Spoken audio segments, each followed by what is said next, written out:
Hey guys, Liam Jenkins here from Philly Sports Network. It is currently around 6:30 in the morning. I'm on my way to work the day after the Eagles suffered a very disappointing loss last night to the Minnesota Vikings. An NFC Championship rematch that went down. It's a game to forget. Now I know that most of this video is going to be very poorly lit. Blame that on the fact that daylight savings kicked in England, which means that it is like this now forever.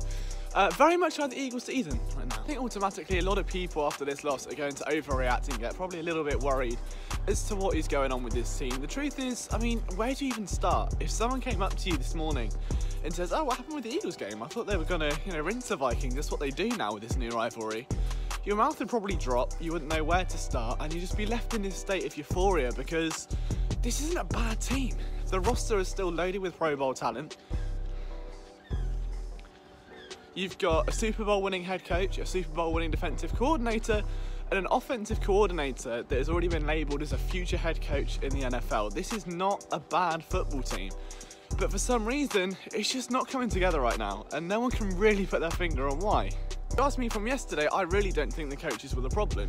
Doug Peterson's call, which, should have been a field goal, many people suggested that 54-yard line, I feel was his best call of the entire game. Just like another similar one was going for 2 after being down by 14 and just scoring a touchdown.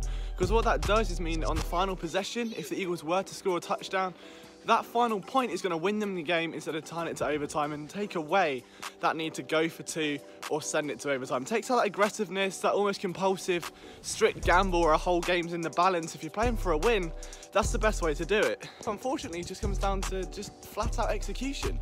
This is a team of Pro Bowl players. They've not lost skill overnight.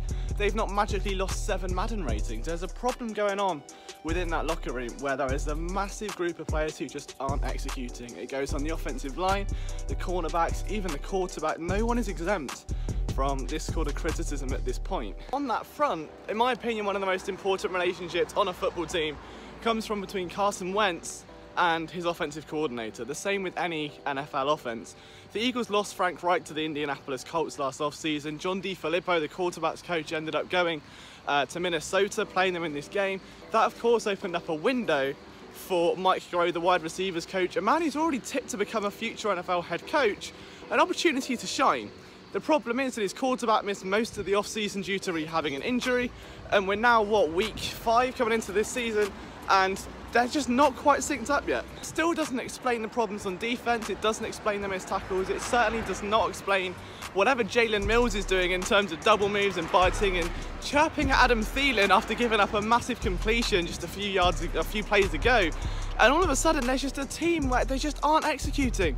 It's missed assignments on the offensive line. The decision to bench Isaac Seumalo stands out as one of the strangest of the season so far, in my opinion. It was like they were trying to prove a point, as I said on the podcast a few days ago, as they were with Nigel Bradham last season. And did that work? No. It was 2016, I beg your pardon, against the Detroit Lions.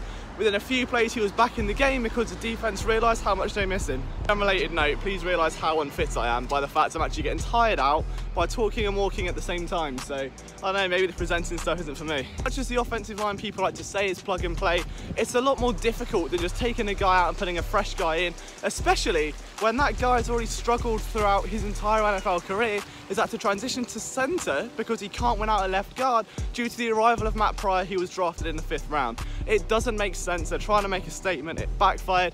You've then got chemistry problems from left guard inwards, and it just doesn't look good. Lane Johnson is being beaten avidly. There's a reason I think that's happened. I'm going to get to that in a film room a bit later this week, so don't panic. I'm not going to spoil anything just yet. Has a lot to do with since when he returned from suspension, he was this elite left tackle, or right tackle I should say.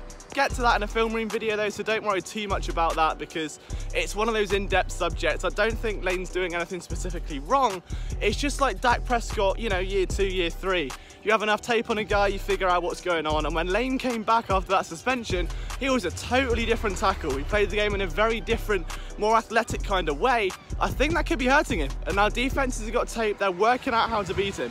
So we're now going to get to a situation where the Eagles find themselves in almost a must-win spot against the New York York Giants on a short week after a grueling game against their new NFC rivals, and that is a tough position to be in, especially when your team's not executing. A lot of people are going to point to a reason they lost is the Michael Bennett foul that should never been, or the flag that never was. And at the end of the day, if the Eagles offense could produce, sustain a drive in the first half and not be kicked off the field within 45 seconds, that will be a minor discrepancy, as it was last season. Penalties aren't new to this team. They've suffered them ever since Peterson came in. But the fact that we're now having to highlight these as massive talking points shows that the team just aren't executing elsewhere. Today it's going to come down to missed tackles, holds, PI calls, whatever you want to call it, drop passes from the wide receivers, Carson Wentz staring them down, the offensive line missing their assignments, the running backs like Josh Adams making bizarre decisions on a 3rd and short to cut. This is the problem, being a 6'3", that's disgusting.